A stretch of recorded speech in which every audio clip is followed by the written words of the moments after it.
Otochi Karacho. Qu'est-ce que ça veut dire? Difficile à traduire. Sortir du pétrin pour tomber dans pire n'en est pas moins un choix. C'est pourtant ce qu'on a fait. Oui, j'aimais cette voiture, j'aime aussi cette fille. J'aimerais pouvoir trancher un certain morceau du corps de Yoshida. Faut pas que tu fais une fixation, Terra. Alors on descend faire le ménage? Non. Laissons-leur croire qu'on est mort pour l'instant. Et fais-moi confiance. Ils vont être surpris quand ils vont nous revoir. Je mets les pieds où je veux, Little John. Et c'est souvent dans la gueule.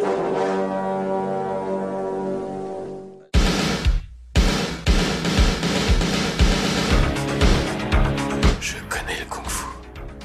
Prouve-le-moi. 4e 4. Le petit dragon accroche sa proie. Et avec sa queue, il frappe. Bien joué. Mais une brique ne rend jamais les coups. Bonjour à toutes et à tous et bienvenue dans ce 14e épisode de High Kick dans ton podcast, le podcast qui met les pieds où il veut et c'est souvent dans les oreilles. As-tu reconnu cette imitation de Philippe Risoli? Non, je l'ai pas reconnu. Bonjour tout le monde, bonjour les auditeurs. Officiellement une très bonne année. Je tiens à le dire aux auditeurs parce qu'on est début janvier. Alors vous avez eu un petit épisode juste avant qui est sorti, High Kick dans tes films préf avec le très sympathique Max Pereira. Tout à fait. Et puis là, c'est vraiment notre vrai premier épisode de rentrée où on est tous les deux et on repart au charbon, quoi. Ouais, carrément. Et comment vas-tu, du coup, mon cher Seb? Eh bien, écoute, ça va super. Les vacances ont fait du bien. Voilà, je suis content qu'on reparte traiter de superbes films. Voilà, et puis on a une belle liste devant nous. On a un joli programme. Voilà, je suis pas inquiet et on va repartir à donf dans les films d'arts martiaux et ça c'est cool et ça fait vraiment du bien de pouvoir parler de nos films qui nous font kiffer, quoi. Et vous inquiétez pas, en 2024, on parlera encore de Jalal Merhi. J'ai dit des films qui nous font kiffer. Des films qui nous font kiffer. Je n'ai pas envie de souffrir. Alors avant de commencer cet épisode qui se déroulera dans Little Tokyo, on va répéter le concept. Donc on a choisi un film d'arts martiaux dans lequel on va revenir sur une scène qui est pour nous emblématique et qui à elle seule mérite qu'on s'intéresse au film. Alors bien évidemment, au préalable, on vous parlera du film, de l'art martial pratiqué par le comédien ou la comédienne, du casting, des anecdotes et on vous donnera notre avis. Bon, mon cher Seb, aujourd'hui, nous allons voir un tandem se former pour affronter un terrifiant Yakuza. On va parler du film Dans les griffes du Dragon Rouge de Mark L. Lester. Et tout de suite, la bande-annonce. Let's go! For over 400 years, they've developed their own mysterious traditions. For over 400 years, they've had a strict code of honor and unparalleled standards of respect. For over 400 years, they have terrorized the streets of Japan. Now, they want to control the city of Los Angeles. Determined to leave their mark in blood.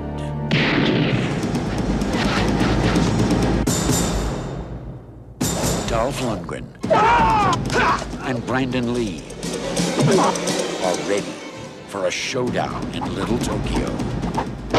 They're two LA cops who are hungry for a little takeout. Dolph Lundgren, Brandon Lee. Showdown in Little Tokyo.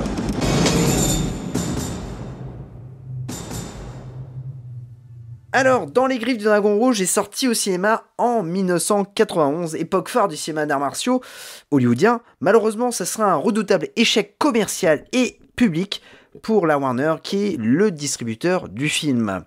Donc, pour la petite histoire, et pour vous repérer dans la temporalité, dans les griffes des dragons rouges, en fait, alors ça va être très très compliqué à dire. Dans les griffes du dragon rouge, voilà, est sorti la même année que Perfect Weapon avec Jess Speckman, Double Impact avec JCVD ou encore Justice Sauvage, dont la vedette était Steven Seagal. Oh là là. Et ouais. Ah ouais. Et donc il y avait pas mal de concurrence. Chacun essayait de défendre son beefsteak et les distributeurs en fait essayaient de trouver sa star qui réussira à leur remplir les poches.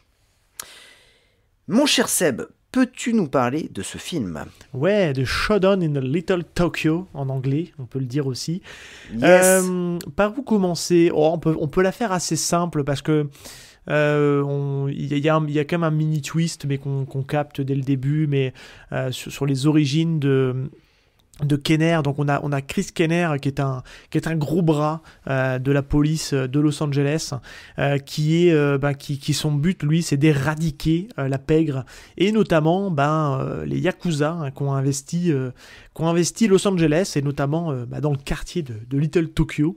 Et il va se faire adjoindre des services d'une recrue, d'un nouveau qui vient d'arriver, en la personne de Johnny Murata. Et Johnny Murata, qui est un jeune premier, alors qu'à la base, il n'en voulait pas. Et malgré tout, comme tu l'as dit, ils vont faire un tandem et aller en découdre avec les méchants Yakuza japonais. Voilà, Yakuza japonais, oui, forcément, je sais, Yakuza est forcément japonais. Bref, je sais, c'est une redondance. J'ai pas dit les acteurs, mais on va en parler, vous inquiétez pas. Mais voilà, en gros, le pitch. Alors, c'est très intéressant ce que tu dis quand tu dis Yakuza, c'est japonais, parce que Dolph Lundgren, dans ce film-là, est plus japonais qu'un japonais. Ah ouais. Et ça, c'est fou. Complètement. Voilà. Ah oui. Il est plus. Alors, ce qui est rigolo, c'est qu'il est. Alors, le personnage donc de Johnny Murata, qui est joué par Brandon Lee, hein, on vous l'apprend pas, c'est le fils de Bruce Lee, qui est donc acteur américano-chinois, joue un japonais dans le film. Et c'est en fait ce qui est très rigolo. Bon, après, c'est l'humour, il l'assume complètement. C'est du coup, c'est Dolph Lundgren qui est quand même beaucoup plus calé sur la culture japonaise que Johnny Murata, qui lui-même a des origines japonaises. Donc voilà, c'est le petit gag du film. Mais c'est vrai qu'il est encore plus japonais que les Yakuza eux-mêmes, quoi.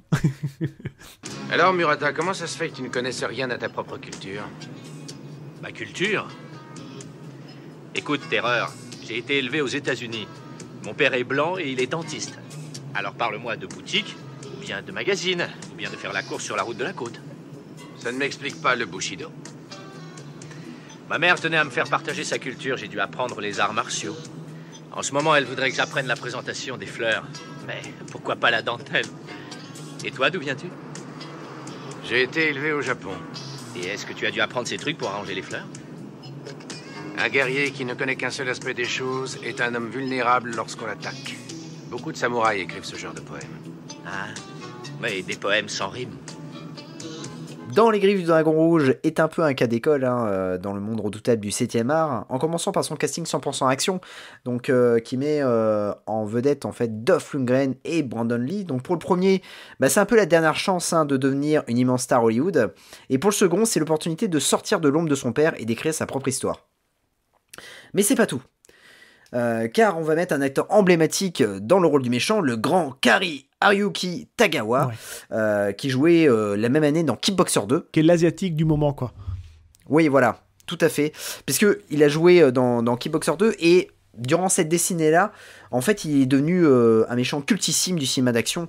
On a pu le voir notamment dans Mortal Kombat, dans Perfect Weapon, dans Soleil Levant, et dans Soldier Boys, avec Macaulay Culkin. Bref, des rôles qui vont lui coller à la peau. Et dans le rôle, attention, de la love interest de Dolph Lundgren, on accueille la magnifique Tia Carrere, qui, la même année, côtoyait le duo Don Johnson et Mickey Rourke dans Harley Davidson et L'Homme au Santiago. Est-ce que tu l'avais vu, ce film-là? Ça me parle maintenant que tu me le dis. Est-ce que c'est pas un... On est d'accord que c'est deux films différents, ou c'est un seul film que tu me parles, là? Ah non, c'est un seul film. Alors non, je confonds, parce que un des films que j'ai avec l'acteur, il fait très chaud dans le film. Et on a l'impression que c'est un film assez transpirant, mais je pense que je le confonds avec un autre film. Ouais. Non, ouais, tu le confonds. En fait, Harley Davidson et L'Homme au Santiago, c'est un film à, on va dire, un gros budget, pareil que, dans Les Griffes du Dragon Rouge, et qui va se planter totalement au box-office, malgré le casting assez incroyable, puisque Don Johnson sortait de Miami Vice, et puis Mickey Rourke était plus ou moins une star à cette époque-là. C'était la star des années 90. Et du coup... et donc du coup ça va bien se bider au box-office, mais ça c'est un film qu'on pourra bien évidemment parler dans un Press Kick, parce qu'il y a un peu de combat quand même, il y a un peu de baston. Ouais. Mais en revenant à Tira Carrère, en fait, ce n'est pas grâce à comment dire, à Showdown in Little Tokyo qu'elle va exploser. Non, c'est l'année suivante en fait, dans le film Wayne's World, qu'elle va cartonner. D'ailleurs, elle interprète 3 chansons du film Wayne's World, hein, qui est culte, Oui. à mourir. C'est vraiment extra. Et puis, en fait, à partir de là, elle va enchaîner quelques films. Donc, alors, pas forcément tout le temps des bons films, hein. On peut parler de La femme de mon prof, mais aussi, elle va jouer aussi dans Soleil Levant, qui est un bon film avec Wesley Snipes et Sean Connery. Wesley Snipes et Sean Connery. Ouais. Mais elle obtiendra finalement la consécration forcément. dans la série Sidney Attention. Fox, l'aventurière. Le générique. Ah oui, le générique. Ah, attention, vous l'entendez actuellement, le générique. Hein, vous l'entendez. Il est incroyable. Et c'est un film, voilà. C'est une série qui a duré, il me semble, 4 saisons. Mais on la connaît, notre génération. On la connaît en fait essentiellement pour ça. Je veux dire, on fait le lien du fait qu'elle était dans ces films-là. Elle avait un peu le rôle de la femme éplorée, la femme à sauver, etc. Mais on la connaît en tant que femme forte dans Sidney Fox Aventure là, et parce que du coup ça faisait les belles heures de M6, hein, ça passait en boucle sur M6 tout le temps. C'était des épisodes qui n'avaient pas forcément de lien entre eux, donc c'était toujours des histoires complètes en un épisode. Donc tu pouvais regarder ça complètement dans le désordre et ça passait quoi. Et c'était plutôt plaisant à l'époque. Je pense que c'est un peu vieilli quand même. Oui, je pense que c'est un peu vieilli. Ils avaient essayé de reprendre ça version masculin avec Flynn Carson. Ah ouais. C'était une série de téléfilms. Ouais. Mais avec le mec d'urgence, c'est pas, ça, voilà, moi je préférais. Oui, c'est ça, tout à fait. Carter. Ouais. Carter. Mais bon, je préférais Carter, tout à fait. Carter. Ouais. On repart dans les imitations pourries. Putain, merde. Ah là là, on démarre 2024 en force. Ah putain. Mais devine qui est là pour diriger tout ce petit monde. Tu me parles. Eh ben, c'est Mark L. Lester. Ouais, mais attends, avant de passer au réalisateur. Attends. Moi, je veux souligner quand même 2 choses dans ce casting d'acteurs. Déjà, c'est globalement, je tiens à féliciter la production parce qu'ils ont réussi quand même à faire un casting quasiment japonais. On va dire quasiment parce qu'il y a quelques Chinois qui traînent dans le lot, il y a un Coréen ou 2, mais globalement, il y a quand même quelques Japonais. Et je trouve que pour la période, dans les années 90, c'est quand même, faut le souligner quand même, qu'ils ont fait quand même un relatif effort quand même par rapport à ça. Bon, il y a beaucoup d'américanos japonais, mais c'est quand même, voilà, il y a quand même, faut le souligner, il y a quand même un petit effort de fait là-dessus. Mais il y a surtout, attention, il y a un certain Toshiro Obata qui joue l'homme de main du grand méchant, de monsieur Yoshida. Où est-ce qu'on l'a vu ce monsieur ? L'homme au Santiago, on l'appelle. Où est-ce qu'on l'a vu ce monsieur ? On l'a vu dans Tortue Ninja. Ouais, il fallait en parler, purée. Parce qu'il a pour le coup, il a un vrai rôle. Et il se bat un peu. Et au final, il est pas si mauvais en baston. Enfin, il se débrouille plutôt pas mal. Voilà, c'était juste pour le souligner. Ouais. Mais vas-y, je te laisse continuer avec le réalisateur, mais je tenais quand même à appuyer un petit peu ce casting. Ah non, mais du coup, on peut rajouter le second acteur qui joue dans le film et qui se fait, se coupe un doigt. C'est Simon Ray. Ouais.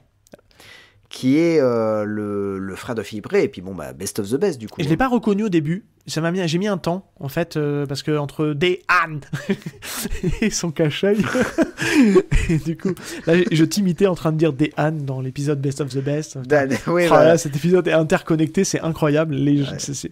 Attention, c'est fou. C'est une cascade sans entraînement, bougez pas. non mais je l'avais pas reconnu. Ah, mon épaule. Et ouais, je l'avais pas reconnu sur le moment, et c'est vrai que c'est en regardant le casting, je dis putain, mais c'est lui, et j'avais pas fait le lien.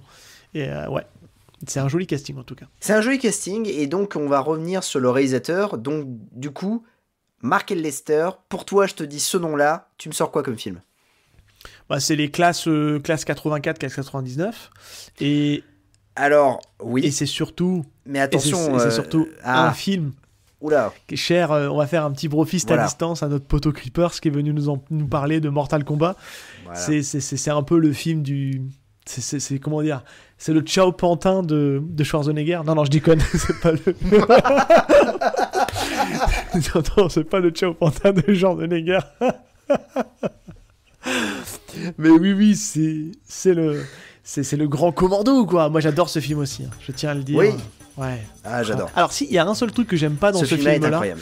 c'est le truc très malaisant du bisou que fait Schwarzenegger à sa fille, qui est jouée Tout à par fait. Alyssa Milano, qui est mineure. Ouais. Et de mémoire, je sais pas pourquoi, mais j'ai l'impression qu'il lui fait un bisou sur la bouche. Voilà. Et ça m'a sur le moment à l'époque, ça m'avait Oui, un peu. tout à fait. Ouais. Ça m'avait un peu dérangé quand même.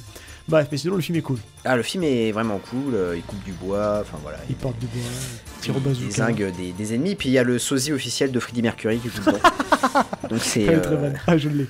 Très très bonne. C'est comment il s'appelle déjà le personnage? C'était. Ah putain. Ça m'en vient plus. Mais oui, Ouais, pareil. Ah, le trou de mémoire. Voilà. Et là, les auditeurs vont dire mais c'est lui. Et puis ce Creeper c'est lui, qui va c'est lui. hurler, qui va dire mais putain, les bouées quoi. Voilà. Enfin, bref, ça me revient pas. Putain, les mecs ils me citent et ils se gourent. Non mais ouais. Jean-Michel on a à peu près complètement des zappé films. Quoi. le- Mais on ne parle pas de Commando, donc Voilà. on n'a pas préparé Commando. Voilà, je tiens à préciser. Hein. Ici, Tout on à est là fait. pour parler dans les Rives du Dragon Rouge. Et voilà. Alors, pour la petite anecdote, le long métrage avait un budget de 8 millions de dollars et n'a rapporté que 2,3 millions de dollars dans le monde entier. Donc le montage a été un DTV sur Paris. Alors ça c'est incroyable. Ce que je vais te dire, c'est vraiment incroyable, puisqu'en fait, c'est un film qui est sorti directement en vidéo sur Paris, mais pas en province. En province, il est sorti au cinéma. Ah ouais, c'est bizarre comme ça. Et Ok. ah ouais, c'est incroyable. Et du coup, aux USA, en fait, il y a eu pas mal de projections de tests. Ça a été à chaque fois raté. Et du coup, Warner ne voulait pas perdre la thune sur ce film, dommage. Donc du coup, en fait, ils l'ont sorti en circuit limité pour pouvoir le sortir en vidéo le plus rapidement possible. Et c'est à partir de là qu'il va obtenir son statut de film Mais culte. ça explique l'échec en fait. S'il est sorti Ah. en circuit limité, ça explique pourquoi il a bidé au box-office en fait. Alors, il y a deux choses. Parce que, en fait, quand tu sors en circuit limité, tu vois un peu si le film va fonctionner. Par exemple, Kickboxer 2, ils l'ont sorti en circuit limité, ils ont très bien vu que ça ne fonctionnait pas, et donc du coup, ils l'ont laissé en circuit limité. Il y a certains films qu'ils ont mis comme Bloodsport, au départ, c'est un circuit limité, ils ont vu que ça se vendait, donc du coup, ils ont ouvert le circuit. Là, voilà, le fait de sortir le film en circuit limité, c'est aussi de le tester pour voir s'il y a des gens qui vont aller le voir, si des gens vont en parler. Bon, malheureusement, le film a bidé, mais il y a une raison pour que le film bide. Et en fait, Mark et Lester, ça a été un traumatisme ce film, ça a été une mauvaise expérience, Ok. et ça lui a servi de leçon. Parce qu'il n'a pas eu le director cut. En fait, à la suite des projections test, Warner s'est dit bon bah écoute, on va le cutter et on va le remonter entièrement. Donc en fait, le film à la base dure 90 minutes. Du coup, il est entre 77 et 79 minutes dans sa version finale. Mark et Lester, en fait, lui, il voulait donner un côté comics books à son film, donc avec un tout autre regard, un tout autre univers. Et finalement, en fait, il le dit, il sait pas si son film aurait mieux fonctionné. Il se dit, bon, finalement, les gens ont apprécié la version Warner, mais il reste quand même amer face à cette expérience-là. Et du coup, en fait, à partir de ce film-là, il va financer ses propres films pour avoir le director cut. C'est vrai qu'on va en parler quand on va donner notre avis dans les Griffes du Dragon Rouge. C'est vrai qu'il y a quand même une sensation des fois on passe d'une scène à une autre, des fois il n'y a pas forcément trop de cohérence, on comprend pas trop tout ce qui s'y passe, notamment au début, enfin on y reviendra quand on donnera notre avis, on va laisser un peu de suspense. Moi je trouve que c'est vraiment dommage, parce que c'est un film qui a vraiment une patine et qui a vraiment des arguments, et c'est là-dessus où je trouve qu'on manque un peu de data, parce que je trouve que dans les recherches qu'on peut faire, on a toutes les infos ciné, et c'est vrai que ça a l'air d'être un marché très obscur, le monde du DVD, parce qu'on n'a pas en fait la rentabilité d'un film en DVD, et ça typiquement ce film-là, c'est un film de VHS déjà de base, c'est un marché de la vidéo, et j'aurais été très curieux de voir combien de cassettes se sont écoulées, comment ça a marché au niveau du marché de la location. Tu vois, tout ça c'est hyper difficile à mesurer, et parce qu'on n'avait pas forcément les outils à l'époque, et je trouve ça dommage, parce que pour moi, c'est un film plutôt, comme tu le disais, du marché de la vidéo, et c'est là-dessus qu'il a cartonné, clairement. Enfin, c'est le film que tu allais louer le samedi soir Tout à fait, ouais. et que tu t'allais regarder entre potes, que tu allais t'éclater parce que on va spoiler un peu la vie, mais le film est super, quoi. Le film est vraiment super. Tanaka, je ne t'ai pas déjà dit que c'était illégal et que ça me foutait en rogne. Tu m'obliges à t'arrêter. Pas ce soir, Kenner. Chargez-vous de lui. Faites-lui la peau. 100 000 $ sur le flic. C'est un bon placement.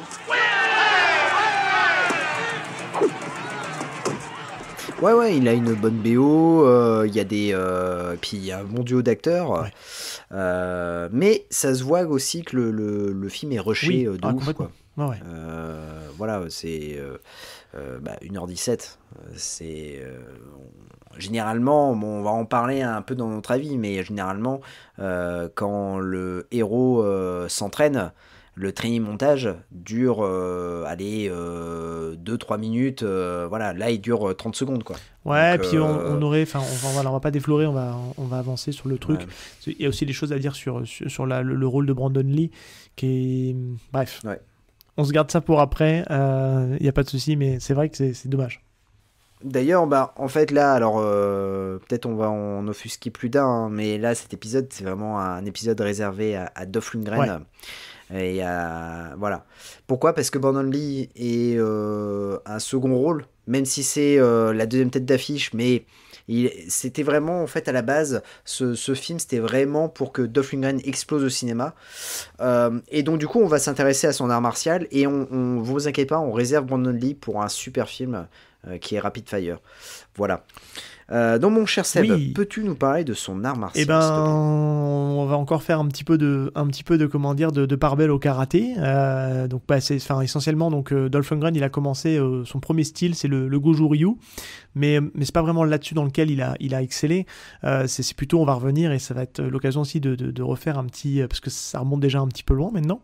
Ça remonte à l'été dernier, où on parlait de Michael Jai White, qui du coup était un pratiquant de Kyokushinkai. Alors même si Dolph Lundgren est moins gradé que Michael Jai White, qui est de mémoire, je crois qu'il est 6e dan de Kyokushinkai, entre guillemets, Dolph Lundgren est que 3e dan de Kyokushinkai, mais il a un joli quand même palmarès, faut le dire, puisqu'il il s'est illustré dans les championnats mondiaux où il a été quand même plutôt bien classé. Il a gagné pas mal de titres dans son pays, donc c'est quelqu'un qui en plus pour le coup avait une particularité d'avoir gagné des titres sans avoir encore la ceinture noire. Donc c'est bien parce que ça permet aussi de lever un mythe sur faut pas forcément être ceinture noire pour être bon dans un sport de combat. Et c'est aussi on peut être ceinture verte et mettre des tatanes à des ceintures noires. Donc clairement là-dessus c'est vraiment intéressant.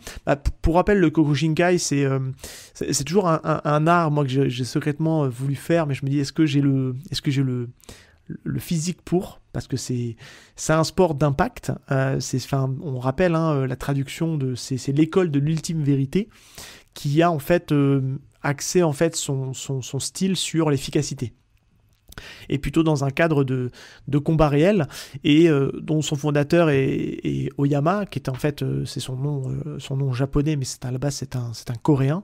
Il y a d'ailleurs pour le coup ça se fera je sais pas si un jour on arrivera à l'aborder en fait dans le podcast, mais son histoire a été mise 2 fois en scène, une première fois par l'acteur Sonny Chiba. Il faudra un jour qu'on y aille, dans une trilogie. D'ailleurs, Sonny Chiba, pour info, est aussi un pratiquant de Kyokushinkai, et il a été l'élève d'Oyama. Donc ça, c'est assez bluffant. J'ai hâte de voir, en fait, il a fait une trilogie, je crois, de films consacrés justement à son maître. Donc je suis vraiment un jour très curieux de voir ce que ça donne, parce que ça, c'est pareil, c'est tout un pan de la cinématographie japonaise que j'ai jamais vu. Et puis on a eu forcément l'autre film qui est Fighter in the Wind, que je trouve plutôt moyen, avec du recul. Et qui se veut entre guillemets très fidèle à la vie d'Oyama. Bon, je serais un peu plus mesuré là-dessus. Je trouve qu'il y a quand même beaucoup de choses fantasmées. Mais tout ça pour dire que, pour rappel, c'est un karaté, quand vous le voyez en compétition, ils n'ont pas de protection, c'est pieds et poings nus. Ils ont forcément le kimono, le karaté-gi traditionnel. Et ils vont avoir le droit de frapper avec les poings qu'au niveau du corps. Donc c'est un combat très en corps à corps où ils vont enchaîner des coups de poing, des coups de pied, etc. Et les coups de pied, ils ont le droit de les mettre à la tête. Donc voilà, pour rappel, on avait parlé sur l'épisode avec Michael J. White et Blood and Bone, pour rappel, qu'on vous invite à aller écouter évidemment. Ça donne lieu à des KO assez fulgurants, assez dingues. Et d'ailleurs, depuis maintenant quelques temps, on vous met sur Instagram, on vous met des stories de Daiki qui mettent KO. Et on a mis dans le lot quelques coups de Kyokushinkai. Et c'est vrai que c'est plutôt bluffant. Et c'est un sport assez intéressant et qui demande une très grande maîtrise et une très grande capacité à absorber les coups, à encaisser les coups. Donc c'est des gens en général qui ont plutôt une ceinture abdominale plutôt bien développée. Ils ont réussi aussi à développer des abdos là où on ne pense pas en avoir, c'est-à-dire au niveau du plexus, qui est quand même un endroit, si on tape fort le plexus, c'est fini, quoi, il n'y a plus personne. Et pour avoir vu une vidéo que je vous invite à aller regarder de Karate Bushido avec Greg MMA, il interviewe justement le champion mondial en titre ou européen, je sais plus, alors j'ai plus son nom, je suis désolé, mais qui est du coup un très grand pratiquant de Kyokushinkai, et le mec se met torse nu, c'est juste une armoire à glace. Autant sans le pull, on voit qu'il est carré, mais on n'imagine pas qu'il est à ce point-là musclé.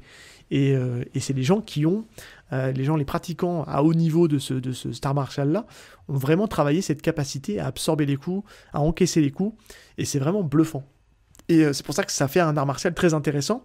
Et on retrouve en tout cas dans le physique de Dolph Lundgren, qui a quand même fait beaucoup de bodybuilding, qui a pris beaucoup de stéroïdes pour se muscler. On peut penser, alors je sais pas à partir de quel moment il a commencé à faire de la muscu, mais on peut penser quand même que c'est quelqu'un qui avait le physique pour faire du Kyokushinkai. Et j'ai regardé, j'ai pas trouvé de vidéo de lui pratiquer. J'ai pas pris le temps aussi de le faire, il doit certainement en exister. Mais ça devait être intéressant de le voir parce que je pense que c'est un style qui lui va bien. Même si, dans le film, il le montre pas trop. Voilà, je vais conclure là-dessus, parce que c'est vrai qu'on ne voit pas dans le film que c'est du Kyokushinkai. Il fait, il balance un ou deux coups de pied, il fait des coups de poing, mais il fait des jolis coups de poing, mais ça n'a pas marqué, fabriqué, en tout cas, qu'il fait du karaté, quoi. Alors vous pouvez découvrir Dolph Lundgren en train de faire une démonstration de karaté sur YouTube. C'est sur une télé suédoise.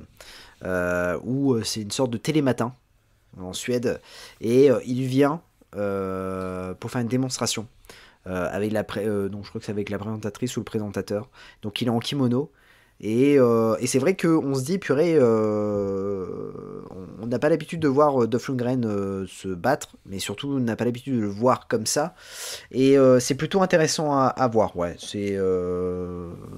je vous invite à regarder cette vidéo là qui est un bon moment, et surtout on se dit que voilà, on l'a pas souvent vu au cinéma se battre, mais on a un film c'est quand même un gros niveau qui nous vient tous les deux, et moi je trouve qu'il était plutôt crédible dans le rôle du boxeur russe face à Rocky dans Rocky 4. Tout à fait. Drago Drago. Voilà, mais moi je l'avais trouvé bon en boxeur et je trouvais que il était plutôt crédible. On lui envoie plein de force parce que à l'instant on enregistre, il est toujours en train de se battre contre un cancer. On espère que ça va le faire. Et là, j'ai envie de te poser une petite question avant qu'on donne notre avis sur le film. Alors volontairement, je sais que vous êtes frustrés, on vous a pas parlé de Brandon Lee, mais vous inquiétez pas, on se le garde au chaud. C'est volontaire, hein. C'est pas parce qu'on a plein de choses à dire sur Brandon Lee, mais on se le garde pour plus tard parce que moi je le dis, c'est un de mes acteurs préférés, pareil au même titre qu'un Parti trop tôt. Voilà, bref. Est-ce que tu sais, et je vais te demander un peu ton avis, mais tu as peut-être la réponse, je crois qu'on en a parlé en off, mais comme ça va laisser le temps aux auditeurs de réfléchir. Est-ce que tu savais, je pense que oui, qu'un des premiers rôles de Dolph Lundgren, un petit caméo, mais c'était pas vraiment un caméo parce qu'il n'était pas connu, c'était dans un James Bond, mais sais-tu lequel ? Oui, alors c'est dangereusement vôtre. Ouais. Je vais te dire pourquoi, parce que et du coup ça me permet de rebondir un peu sur la carrière de Dolph Lundgren. C'est une belle transition. Je t'en prie. Et tu sais pourquoi il a joué dans Dangereusement vôtre ? Non, pas du tout. Et j'étais surtout très étonné de le voir là et de me dire putain mais c'est Dolph. Parce que pour les auditeurs qui ne savraient pas, je me fais en fait un marathon Bond. J'ai fait une petite pause là à la fin des Brosnan pour après terminer par les Craig. Mais voilà, j'étais très surpris de le voir dans le Dangereusement Vôtre avec Roger Moore. Donc voilà. Mais vas-y. Et parce que c'était le compagnon de Grace Jones, en fait, dans la vraie vie. Et du coup, en fait, elle l'a glissé un peu pour qu'il puisse faire une petite scène.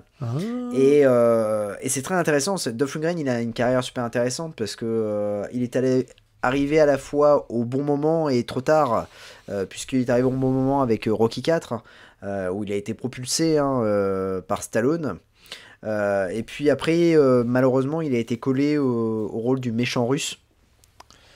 Donc, ou du moins du russe de service, puisqu'il va jouer dans Scorpion Rouge, qui est aussi un film qui est pas terrible, mais on pourra en parler dans un Press Kick. Le film a plutôt bien marché, mais c'est pas non plus un gros succès. Et puis après, il va enchaîner les films. Il va enchaîner Dark Angel avec notre copain Matthias Huss. D'ailleurs, notamment dans Dark Angel, il se bat.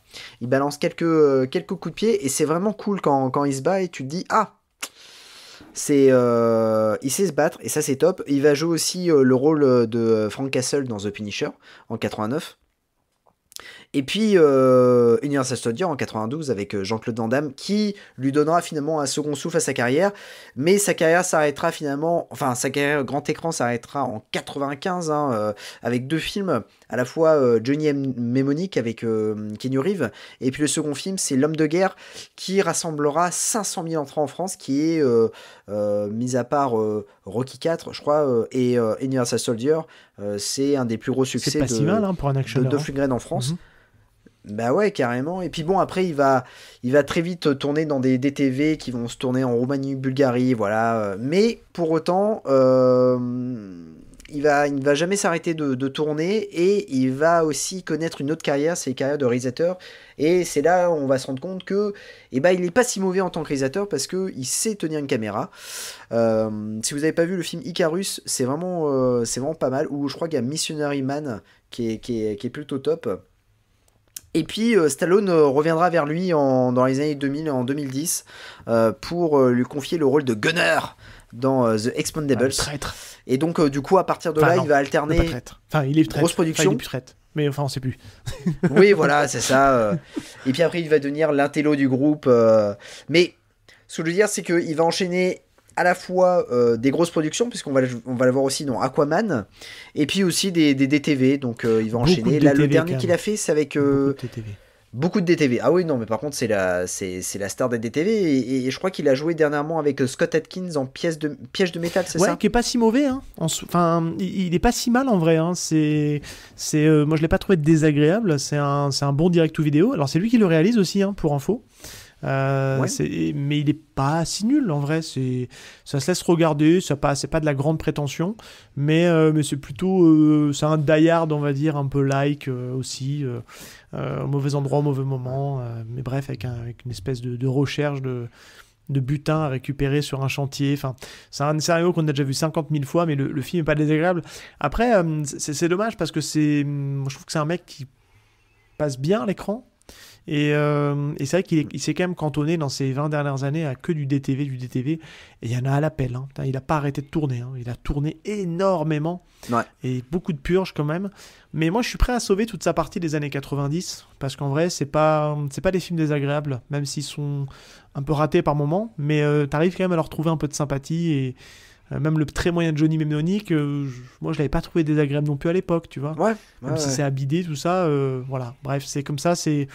Après, il n'a pas non plus une capacité d'acting assez énorme, mais c'est un acteur qu'on aime bien.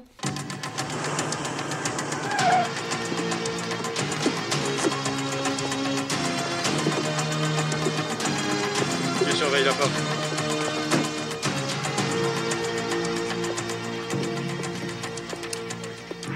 Bonjour, mademoiselle. Nous faisons partie de l'association des commerçants. Vous êtes très estimés dans la communauté. Nous venons chercher votre contribution. Mais j'ai déjà donné pour payer la lumière et la parade. Non, nous pensions plutôt en termes de pourcentage sur vos énormes bénéfices. Dorénavant, vos livraisons n'auront plus de retard. Nous nous chargerons des indésirables, mais il faudra respecter la règle. Maintenant, les choses vont changer dans le quartier. Les Yakuza résoudront tous les problèmes que vous pourriez avoir. Les Yakuza, ici? Mais oui. Vous n'êtes pas à Tokyo, vous êtes en Amérique. Oui. Je ne suis qu'une petite commerçante. S'il vous plaît. Vous avez un problème? Je peux vous aider? Non. Pas de problème du tout.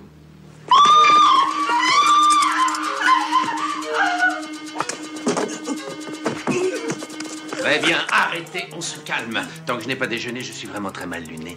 Je ne crois pas que vous aimeriez me voir en colère. Maintenant! Dis-moi, bah, du coup, on va passer à notre avis. Qu'est-ce que t'as pensé du film? Bah, ça fait partie de mes films un peu doudou. Je tiens à le conseiller ici. C'est partie des films que j'ai vus beaucoup de fois. J'ai arrêté de compter. Alors aussi bien pour Dolph que pour Brandon. Hein. Brandon et Dolph et Brandon. Bref, pardon, je me gare. Ça fait un peu sitcom. Non, mais j'adore ce film. Je trouve que il est vraiment super. Moi, je l'ai regardé étant beaucoup plus jeune, où je consommais énormément d'actionneurs et d'actionneurs d'arts martiaux. Moi, je suis très client de la filmo de Brandon Lee. Donc, c'est un film que j'avais regardé essentiellement pour Brandon Lee. Et un petit peu pour Dolph Lundgren, mais c'était surtout pour Brandon Lee. Et c'est un film que j'adore parce que je trouve qu'il est extrêmement bien rythmé. La photo, elle est belle, c'est une belle photo. Ça joue bien, les deux sont top au niveau acting. Il y a une alchimie, je trouve, entre les deux, alors qu'apparemment en off, c'était pas si évident que ça. Parce qu'il y avait une histoire, un peu d'ego aussi entre les deux acteurs, surtout de la part de Dolph Lundgren, qui je pense à cette époque-là avait un petit peu un boulard, peut-être, commençait à prendre un peu le boulard. Puis ça se sent un peu dans le film, qu'il a un peu le melon qui passe plus les portes. Mais au-delà de ça, c'est un film qui je trouve est beaucoup trop court, voilà, qui est vraiment beaucoup trop court et on sent vraiment les problèmes de cut. Enfin, en tout cas, voilà, mais j'aime beaucoup parce qu'il est vraiment rythmé. On reviendra un peu sur les petits bémols juste après. Je vais te laisser reprendre la main. Mais c'est un film que j'aime vraiment beaucoup parce que on voit pas le temps passer. Enfin, c'est que des acteurs cultes des années 90 et la VF, elle est top aussi. Il y a une super VF. Enfin, on en a pas parlé, mais c'est la bonne VF avec les beaux comédiens de doublage de l'époque. Enfin, franchement, c'est un film qui se regarde crème, quoi. Vraiment. Ouais, bah, je suis d'accord avec toi. Alors, moi, je l'ai découvert, je voulais le voir depuis très très longtemps. Et je l'ai découvert au Gabon. Parce qu'il était passé sur Ciné Première. Oh putain, ah oui. Pardon. Ah ouais. Et du coup, je l'avais vu et je l'avais enregistré. Je l'avais enregistré avec une VHS, bien évidemment. Et je crois que je m'étais maté et j'avais, dès le générique, je me suis dit, oh, c'est bon, il va être incroyable ce film-là. Rappelons que c'est quand même Michael David Frank qui... oui, on l'a pas dit, mais oui. Voilà.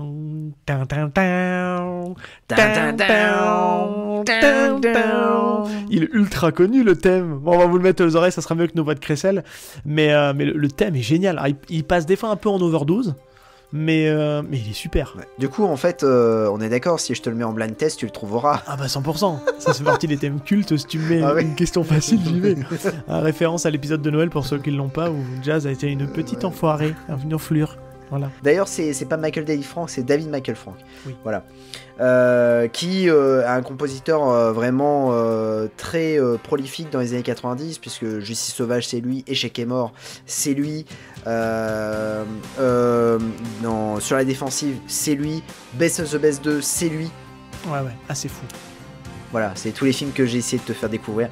Et tu n'as pas trouvé. Et donc du coup en fait c'est un film vraiment incroyable. Alors incroyable, quand je dis incroyable, parce que le duo fonctionne très bien. Oui. Attention en VF, les punchlines sont parfois je suis raciste. On est dans la même problématique, mais c'est les années 90. C'est-à-dire que la VF ils s'en fichaient complètement et donc ils balançaient des punchlines et autres qui étaient très borderline. Mais pour autant, voilà, il y a des trucs où tu te dis ah ouais c'est pas mal. Notamment il y a une scène, la scène de sexe entre Tia Carrère et Dolph Lundgren. Un argument du film. Je l'ai gardé pour après celui-là. Où à un moment donné, bah du coup, la scène est très. Alors moi je trouve que la scène est quand même malaisante parce que Dolph Lundgren ne sait pas jouer. Tu sens qu'il est mal à l'aise. Non, mais elle est pas à l'aise. Après, faut le dire quand même que ce film tient par la plastique de Tia Carrère qui est juste une bombe, on va le dire. Elle est physiquement assez dingue. On a le droit à un nu frontal, mais vraiment, hein, c'est elle nous montre tout. On a tout. Quand je dis on a tout, je veux dire heureusement qu'elle est pas trop épilée dans l'entrejambe parce que on voit tout. Et puis la relation fait partie des bémols. Elle arrive un petit peu au chausse-pied, quoi. Tu vois. On nous place là parce qu'il faut une scène c'est au forceps. Il faut une scène de sexe. C'est un peu comme, tu vois, c'est un peu comme dans le film qui, du coup, on ne l'aura pas ici parce qu'il n'y a pas trop de scènes de bagarre et on le mettra sûrement dans un press kick. Tu parlais tout à l'heure sur la défensive avec Jess Pinkman. Il nous force une relation amoureuse avec la sœur du gamin que Pinkman doit chercher. Et tu sais pas pourquoi elle est là, c'est forcé et c'est là parce qu'il faut en mettre une, quoi. C'est un peu pareil. Tu vois, il y a un love interest, mais tu comprends pas trop pourquoi. Et c'est là. Non, mais c'est. Ça va remonter un bémol.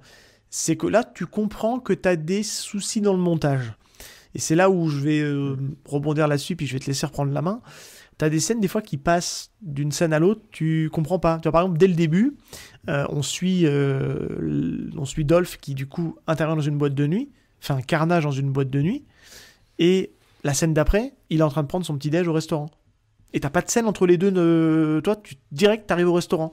Et on retrouve une partie des personnages qui débarquent là, alors qu'il était la veille dans le truc, quoi. Donc tu te dis, ça aurait mérité une petite scénette, tu vois, qui vient faire le lien.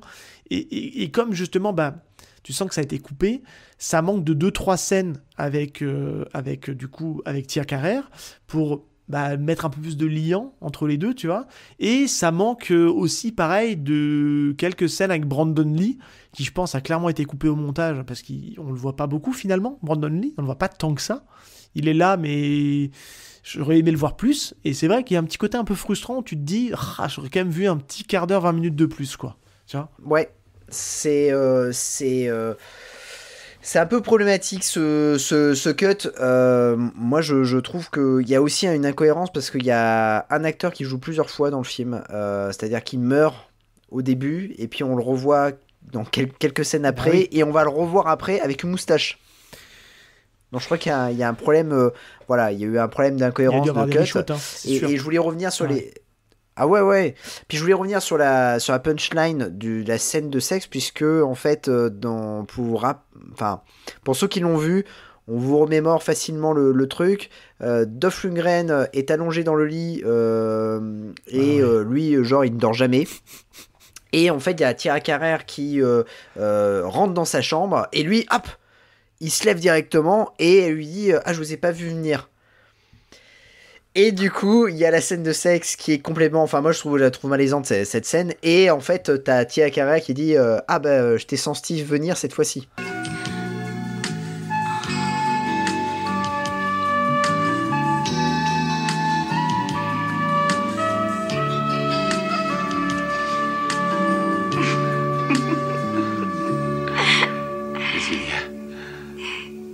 Cette fois, je t'ai senti arriver.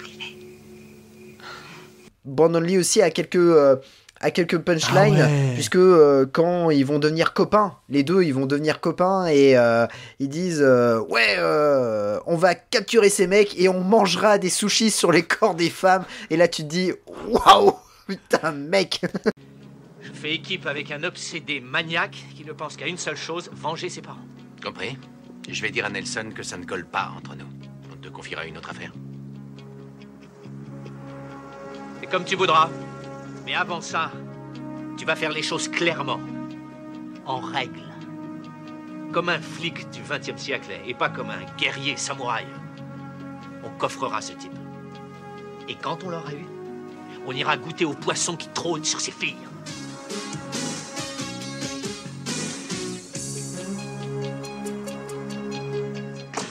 Non, mais il y a même, tu sais, quand dans la scène où on dit justement que Dolph Lundgren n'est plus japonais, donc il faut savoir que Dolph Lundgren dans ce film-là, alors on va pas vous révéler le twist parce qu'il y a un mini twist, il y a un lien en fait entre Yoshida et le personnage de Kenners, Scanner, je sais plus comment on dit, et il y a un lien. Voilà, dans le passé, il y a un lien, parce qu'on apprend que Dolph a vécu au Japon, et il a quand même, j'aime bien la phrase, oui, j'ai une modeste masure, enfin, c'est sûr qu'il dit ça, il a une modeste maison, c'est modeste, hein. Et, c'est le putain de la réplique d'une maison typique japonaise qui doit coûter une blinde à fabriquer. Je l'ai monté moi-même, hein. Et c'est modeste, hein. Et non, c'est pas modeste, putain, mec, c'est un truc, ça coûte, je sais pas combien de centaines de milliers de dollars à faire ça. Enfin, le mec, c'est modeste, hein. Ouais, c'est perdu en plein milieu de la forêt, comme ça, tout va bien. Donc, c'est ça, et à un moment donné, je sais plus, mais ça peut-être que tu feras peut-être des extraits, et on aura quelques petites punchlines qui ressortiront. Ouais. Mais il y a un moment donné, quand il y a eu leur scène de sexe, t'as quand même, je sais plus ce qu'il dit, mais t'as comment dire, t'as Brandon Lee qui fait une remarque, mais alors graveleuse, mais bien comme il faut, quoi. Pile poil au moment où ils se font attaquer par le gang des mafieux. D'ailleurs, c'est toujours une question, on ne sait pas comment est-ce qu'ils ont trouvé l'endroit qui était soi-disant caché et à l'abri des regards, la maison de Dolph Lundgren. Tu vois, c'est ça qu'on se dit. Ouais, c'est toujours la question. On sait pas, et on se doute bien qu'il manque une petite scène. Et tu vois, pareil, dans les... Alors encore une fois, on n'est pas en train de descendre le film, c'est juste des petits points de détail qui fait qu'on adore le film, mais malheureusement, ça manque un peu de quelque chose. Et c'est vrai, ce qui est dommage aussi, je trouve, c'est que c'est vrai que c'est un film qui aurait presque pu rejoindre le Press High Kick dans ton podcast. Parce que c'est vrai, quand je l'ai regardé, et c'est là-dessus où je pense que le cut y est pour quelque chose, les scènes de bagarre sont très très courtes.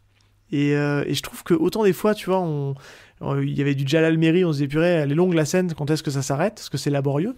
Là, les scènes sont quand même plutôt efficaces, elles sont quand même plutôt sympas. Et je trouve qu'il y a un côté vite, quoi. Tu vois, ça va super vite. Et c'est un peu frustrant. Tu vois, même on va se dire, spoiler alerte, on n'a même pas retenu le combat de fin qui, normalement, tenait toutes ses promesses, quoi. Parce qu'il est pas ouf, quoi.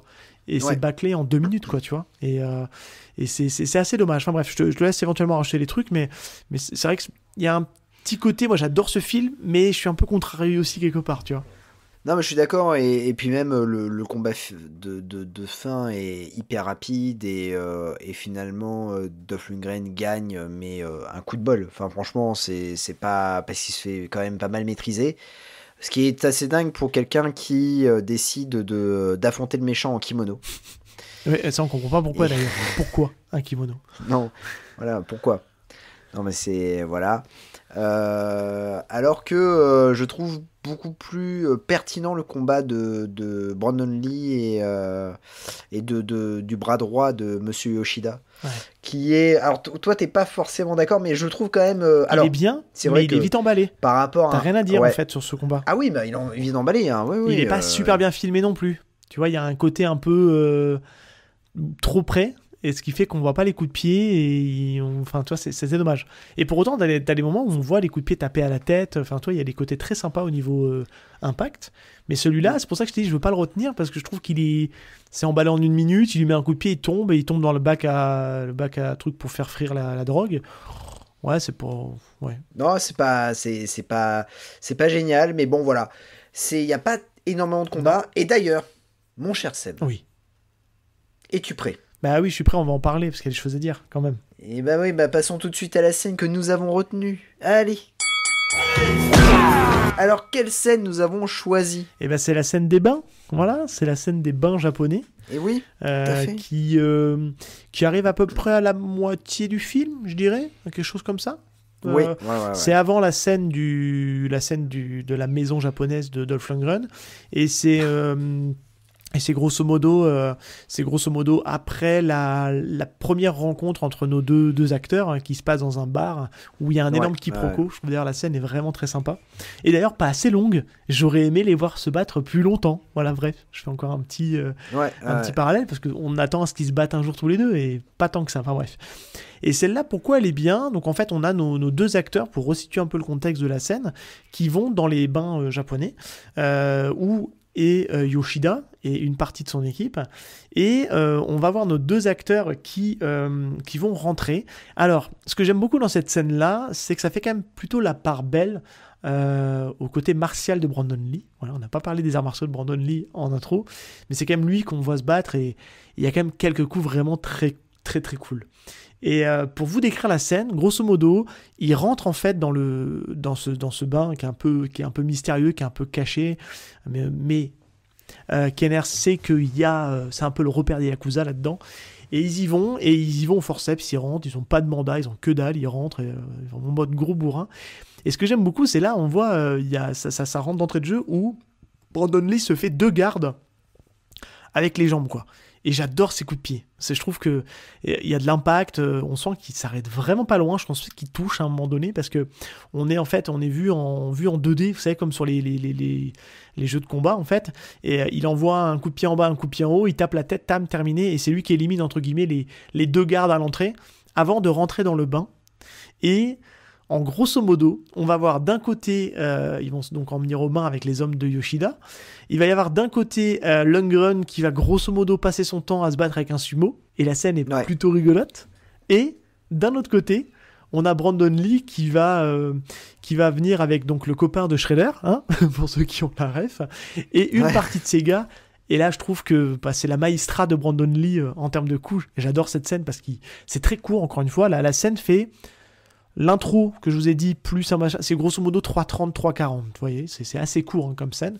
Ouais. Et, mais elle est assez cool, malgré tout. Je te laisse en dire 2 mots avant qu'on rentre un peu plus dans le détail, mais moi, je l'aime assez bien, celle-là.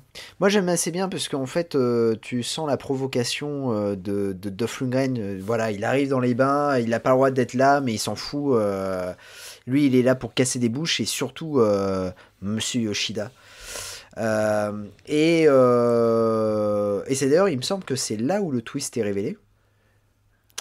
Oui, tout à fait. C'est là que le twist est révélé, ouais. Tout à fait. Et du coup, en fait, ce qui se passe, c'est que j'adore, moi, parce que t'as 2 scènes dans une scène. Oui. C'est-à-dire que t'as l'affrontement verbal entre Dolph Lundgren et Kari Tagawa, et en même temps, tu vois un sumo sous l'eau et tu te dis waouh, il va y avoir une baston, ça va partir en vrille et c'est à partir de là que ça part en vrille. Il me semble qu'il y a James Lou dans le film aussi. Je sais pas, je pourrais pas te dire là. James Lou qui est le méchant de Perfect Weapon. Enfin un des méchants en tout cas. J'ai peut-être rêvé, mais il me semble qu'il y a James Lou et il y a l'acteur. Alors ça c'est incroyable. Franchement, si vous avez l'occasion de voir le film, à un moment donné, il y a l'acteur qui meurt au départ, qui fait son sacrifice. Tu le revois dans la scène juste après où Monsieur Yoshida tue la meilleure amie du personnage de Tia Carrere. Ouais. Qui est glauque comme scène d'ailleurs. En fond. Ouais, qui est glauque. Et on le revoit. Et ce personnage-là, on le revoit dans la scène de bain avec une moustache. Oh putain, j'ai pas fait gaffe à ça. Voilà. Okay. Et du coup, ouais, à partir de là, c'est du fight. Mais encore une fois, c'est Brandon Lee qui fait le spectacle et c'est pas Dolph Lundgren. Et notamment, Dolph Lundgren, encore une fois, Dolph Lundgren, on verra vraiment, et c'est fou ce que je vais vous dire, mais la seule fois où on le verra vraiment se battre, c'est dans Dark Angel. Ouais. Où le mec va balancer des high kicks vraiment extra, et puis même il sera hyper badass dans le film là, mais dans les Griffes du Dragon Rouge, en fait, j'avais un souvenir qu'il se bagarrait beaucoup plus, moi, dans les Griffes du Dragon Rouge. C'est vrai qu'il se bat pas tant que ça. Dans cette scène-là, il faut savoir, grosso modo, pour décrire ce que fait Dolph Lundgren, il va envoyer 2 crochets, un uppercut, grosso modo 2-3 crochets, un uppercut, plutôt bien foutu, parce que ça rend vraiment bien. Après, il va y avoir une scène où il va se battre au couteau pendant que son adversaire a un espèce de petit sabre, et il va terminer en fait à un combat sous l'eau, grosso modo. Il va planter le sumo, et ce que j'adore, c'est le finish. Il va lui planter en fait ce qu'il y a une espèce de tuyau d'arrosage qui permet certainement de faire un peu de massage et compagnie. Il va lui bourrer dans la bouche et il va en gros le noyer avec ça, et le finish est quand même très bien. Alors par contre, sur cette scène-là, j'ai un doute, et auditeur, je vous invite à passer la scène au ralenti, parce qu'avant qu'on enregistre, je l'ai repassé 2-3 fois. Tu sais, il y a un moment donné où quand le Sumotori chope Dolph Lundgren tombe par terre, et le Sumotori lui saute dessus. Et ensuite, après, ils font un roulé-boulé, et ils terminent dans la flotte. Donc il y a des cuts où on a des gros plans sur le visage de Dolph Lundgren, mais j'ai l'impression que Dolph Lundgren est doublé au moment où le Sumotori Oui. lui saute dessus. Ah non, mais le Dolph Lundgren est doublé dans ce film-là. Hein. Faut pas. Ah ouais, complètement. À plusieurs reprises, c'est pas ah lui. ouais, hein. bah c'est en fait parce qu'à ce moment-là, on voit pas bien le visage. C'est pas la même corpulence. Le mec qui le double est moins musclé que Dolph Lundgren. Et il y a je te dis, le passage où il saute dessus, on voit qu'il cache son visage avec sa main. Et on voit pas sa tête. Et je me dis, voilà, là, c'est une doublure, ça. Ça, c'est une doublure. Et bon, après, c'est normal parce que ça peut, il peut se faire mal. Mais c'est vrai qu'il fait pas grand-chose. Et c'est vrai que moi, ce que j'aime beaucoup dans cette scène-là, c'est que Brandon Lee, en fait, il fait des trucs assez maboules quand même. Il fait des clés, il fait des saisies. Bon, il s'en prend un peu plein la gueule aussi. Il a son petit enchaînement que j'aime beaucoup, qui est en fait un enchaînement de coups de poing. Et après, il fait une rotation pour faire un coup de poing retourné. Et j'adore. Et ça, c'est un coup qu'on va revoir souvent. Dans sa filmo, parce qu'il le fait assez souvent. Il balance des coups de pied, enfin bref, il est bon dans ce film. Et encore une fois, c'est frustrant parce qu'on n'en voit pas assez, mais la scène est cool, vraiment, la scène est vraiment sympa. Elle se clôture sur un gunfight. Et justement, gunfight, c'est du coup Brandon Lee qui récupère un flingue et parce qu'en fait les Yakuza vont se barrer, et il y en a 2-3 qui vont revenir avec des Uzi, et en fait Brandon Lee les termine avec son gun classique, et il les élimine en faisant preuve de beaucoup de précision, et puis terminé quoi, envoyé peser, au revoir messieurs, et bonne journée quoi. Mais la scène est cool, parce que ce film-là, il faut le savoir, est ponctué de plein de petites scènes vraiment très cool, qui rend le film très agréable, mais avec cette sensation de j'aurais aimé en avoir plus. Ça va être vraiment le mot, c'est frustrant. Ah ouais, mais je suis d'accord avec toi. Mais moi, je trouve qu'il y a un truc qui est vachement bien dans ce film-là. Parce que si ça avait été seulement Dolph Lundgren et pas d'autres acteurs, hein, pas de binôme, le film aurait été très premier degré. Et peut-être serait tombé dans le nanar. Parce que le personnage de Dolph Lundgren, comme il est plus japonais qu'un japonais, avec toutes ces citations philosophiques, ça devient vite relou. Ouais. Mais l'arrivée de Brandon Lee, en fait, ça contrebalance le truc, parce que Brandon Lee, il est très second degré et c'est le comique de service. Il te balance des punchlines, tout ça, et le mec, il en a rien à faire quand il explique que lui, concrètement, japonais ou pas, il s'en fout, et que en fait, sa mère a voulu qu'il fasse ses arts martiaux. Il a dit bon, ok, ça, enfin voilà, c'est là que tu te dis. En fait, il s'en fout complètement de ce que dit Dolph Lundgren. Ouais. Enfin, franchement, mais il y a un peu de comment dire, tu sais, il y a un peu de lui quand même dans cette phrase-là, parce que tu supposes quand même que Brandon Lee, étant le fils de Bruce Lee, n'a pas eu trop le choix que de se mettre aux arts martiaux, même si ça lui plaisait pas. Alors après, il est très bon dans ce qu'il fait. Alors, ça serait intéressant quand on parlera de Brandon Lee s'il est meilleur ou pas que son père. Voilà. Encore une fois, ils ont autant de films l'un et l'autre, quasiment. Donc, mais bon, après, martialement, Bruce Lee était assez ouf, mais tu te dis qu'il y a un peu de lui parce qu'il a pas eu trop le choix non plus que se mettre aux arts martiaux, quoi, tu vois. On en parlera dans Rapid Fire, parce que concrètement, Brandon Lee, il est. En fait, il se prend beaucoup plus de coups que son père. Ouais, complètement. Mais c'est voulu après, je pense, dans le principe. Il cherche à se démarquer. C'est ça. C'est qu'il est pas invincible, et il va se prendre un coup par un plus petit que lui. Enfin, mais par contre. Moi je trouve qu'il niveau martial, waouh, il était extraordinaire ce mec. C'était vraiment, c'était une pépite. Un seul coup très précis, avec un instrument extrêmement tranchant. Un sabre. Oui, un sabre. J'ai déjà vu un tas de tentatives de décapitation dans ma vie. C'est pas si facile qu'on le croit. Celui qui a fait ça était très doué. De plus, c'était complètement superflu.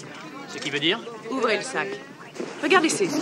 Les pupilles sont toujours dilatées. C'est plutôt étrange sur un cadavre. J'ai donc fait faire des analyses. Il y avait un tel taux d'amphétamine dans son sang que de toute façon, elle serait morte très vite. Quelle drogue ? Il l'appelle Ice. C'est très connu au Japon, mais je n'en ai pas beaucoup vu ici.